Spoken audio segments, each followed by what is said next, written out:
warahmatullahi wabarakatuh. Bagaimana kabar kalian, anak-anakku semua?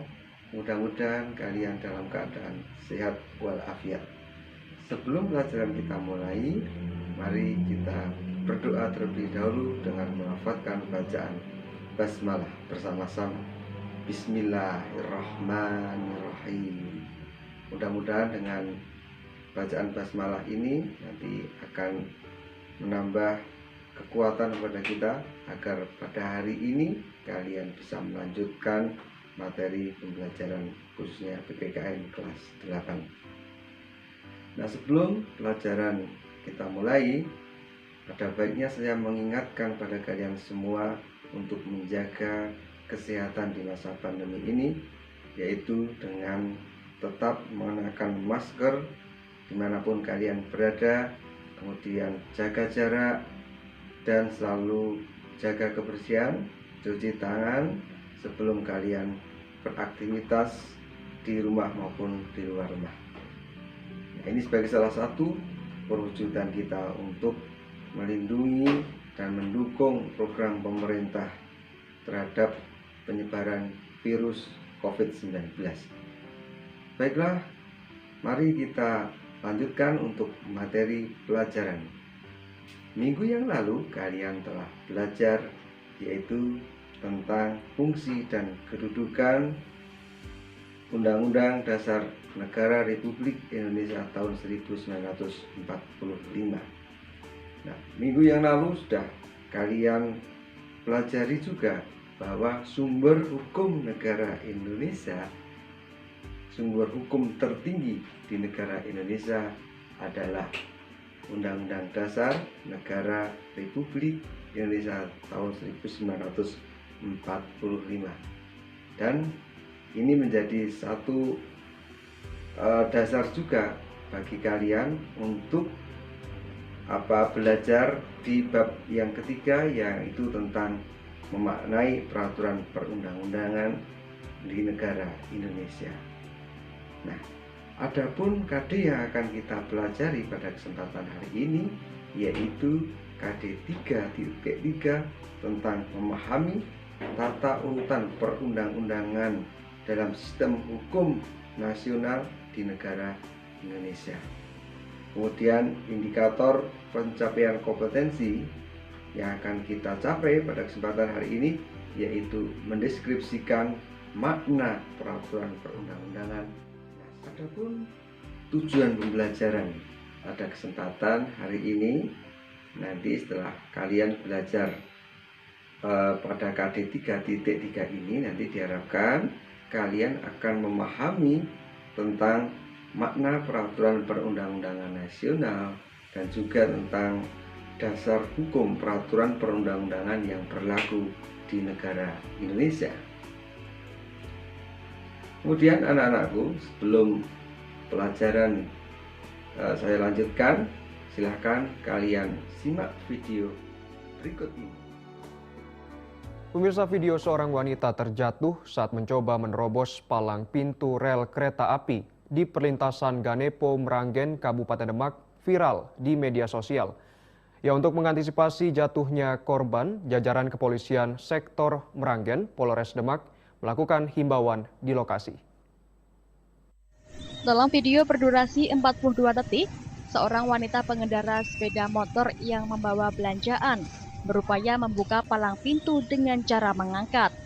Ironisnya, wanita tersebut diduga tidak kuat dan akhirnya jatuh tersungkur.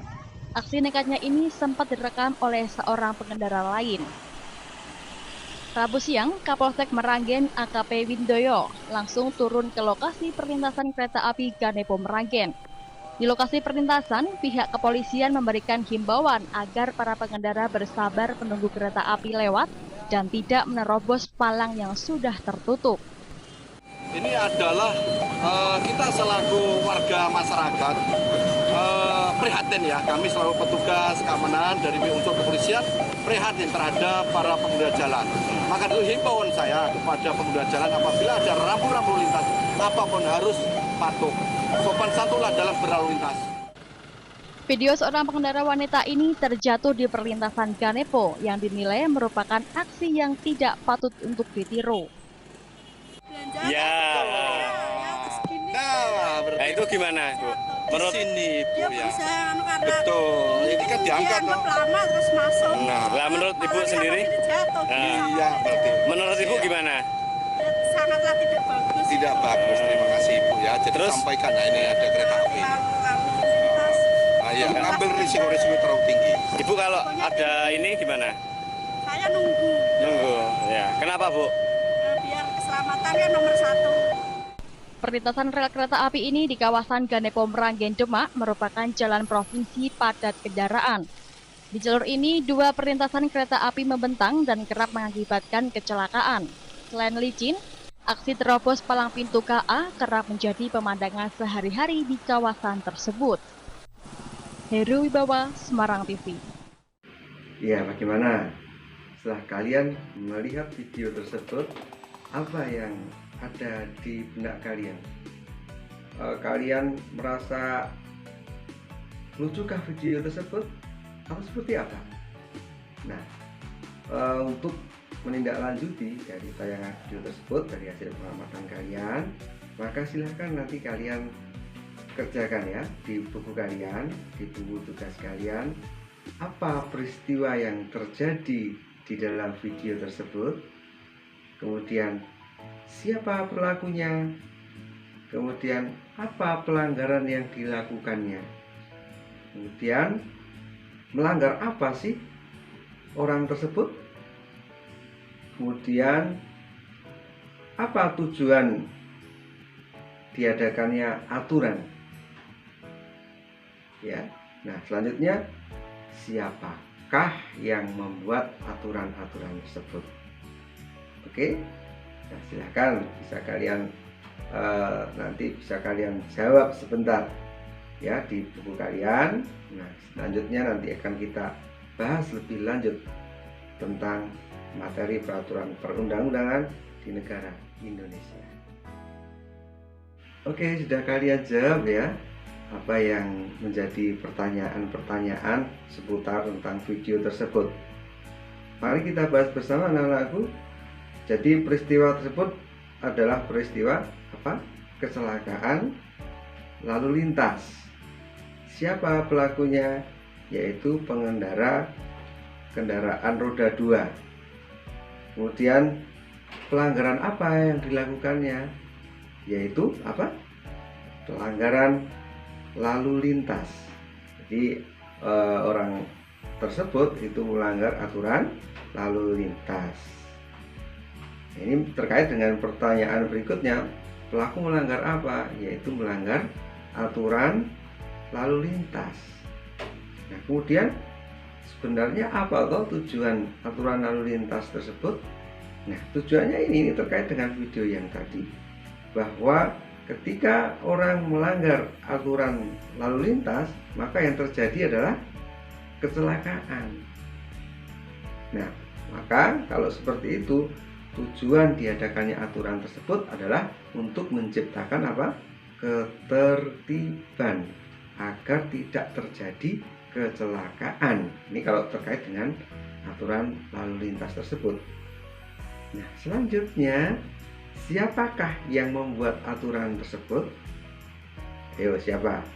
Pak polisi kah? Tentara kah? Atau mungkin anggota DPR? Presiden?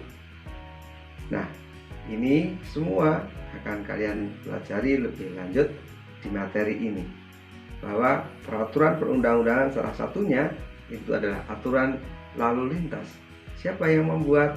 Yang membuat adalah pejabat yang diberi wewenang untuk membuat aturan undang-undang. Dalam hal ini adalah DPR dan juga Presiden. Nah, mari kita pelajari lebih lanjut materi ini. Mari kita lanjutkan. Sekarang lihatlah negara Indonesia. Fakta tentang Indonesia di dalam Pasal 1 ayat 3 Undang-Undang Dasar Negara Republik Indonesia tahun 1945 itu menyebutkan bahwa negara Indonesia adalah negara hukum. Nah, konsekuensi apabila kita itu adalah negara hukum, bahwa di dalam kehidupan kita, kehidupan masyarakat, kemudian pemerintahan, bernegara, berbangsa, itu harus sesuai dengan aturan yang berlaku. Nah, dulu sebelum ada aturan-aturan yang resmi yang dikeluarkan oleh pemerintah atau oleh pejabat yang berwenang, itu sudah ada yang namanya norma. Ya kan? Ada norma agama, norma sosial, kemudian ada apa istilahnya hukum-hukum adat. Nah, ini semua adalah aturan-aturan yang diberlakukan di masyarakat setempat, dan ini menjadi cikal bakal bagi berlakunya hukum di negara Indonesia. Nah, yang menjadi permasalahan saat ini bahwa aturan itu tidak semua orang bisa membuat.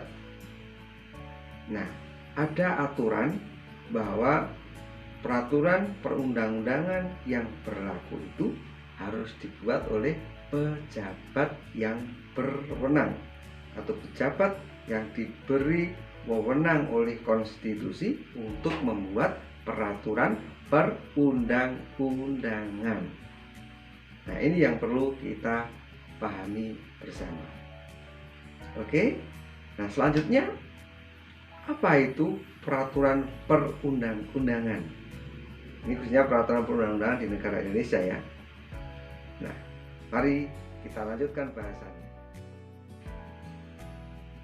Peraturan perundang-undangan negara Indonesia, pengertiannya kalau kita mendasarkan diri pada peraturan Undang-Undang Nomor 12 Tahun 2011 tentang tata urutan peraturan perundang-undangan di negara Indonesia, itu disebutkan bahwa peraturan perundang-undangan adalah peraturan tertulis yang memuat norma hukum yang mengikat secara umum dan dibentuk atau ditetapkan oleh lembaga negara atau pejabat yang berwenang melalui prosedur yang ditetapkan dalam peraturan perundang-undangan. Ini sudah jelas ya, bahwa pejabat yang berwenang saja yang mempunyai hak untuk membuat peraturan perundang-undangan, dan harus melalui tahapan atau ketentuan yang ditetapkan dalam aturan tersebut. Selanjutnya, apabila aturan itu sudah disahkan, maka keberadaannya itu mengikat secara umum. Artinya, semua akan terkena atau terikat dengan aturan yang sudah disahkan. Begitu ya anak-anak semua. Jadi peraturan perundang-undangan di negara Indonesia itu kalau menurut Undang-Undang Nomor 12 Tahun 2011 seperti yang saya sebutkan tadi. Nah, selanjutnya apa saja toh tata urutan peraturan perundang-undangan di negara Indonesia itu? Nah, urutan yang paling atas adalah Undang-Undang Dasar Negara Republik Indonesia tahun 1945. Kemudian di bawahnya ada Kitab MPR. Kemudian di bawahnya itu ada undang-undang atau peraturan pemerintah pengganti undang-undang. Kemudian ada peraturan pemerintah di bawahnya. Di bawahnya peraturan pemerintah ada peraturan presiden. Di bawahnya peraturan presiden ada peraturan daerah provinsi dan peraturan daerah kabupaten. Nah, bagaimana untuk pelajaran daring hari ini? Mudah-mudahan kalian bisa memahami apa yang kita bahas pada kesempatan hari ini. gitu ya. Dan ini sekaligus kalian sudah mengetahui ya bahwa Undang-Undang Nomor 12 Tahun 2011 itu menjadi dasar hukum bagi peraturan perundang-undangan di negara Indonesia. Oke? Nah, mudah-mudahan kalian semua bisa memahami tentang materi pada kesempatan hari ini. Nah, untuk selanjutnya anak-anak semua, silakan kalian mengikuti tugas yang saya berikan, yaitu melalui kuisis. Kalau kalian sudah absen di G-School, nah kalian nanti bisa melanjutkan untuk mengerjakan tugas melalui kuisis sesuai dengan link yang saya berikan. Nah, untuk tutorialnya nanti bisa kalian ikuti di video saya ini atau di video pembelajaran pada pertemuan hari ini. Nah, saya rasa anak-anak semua untuk pelajaran pada pertemuan hari ini sudah selesai.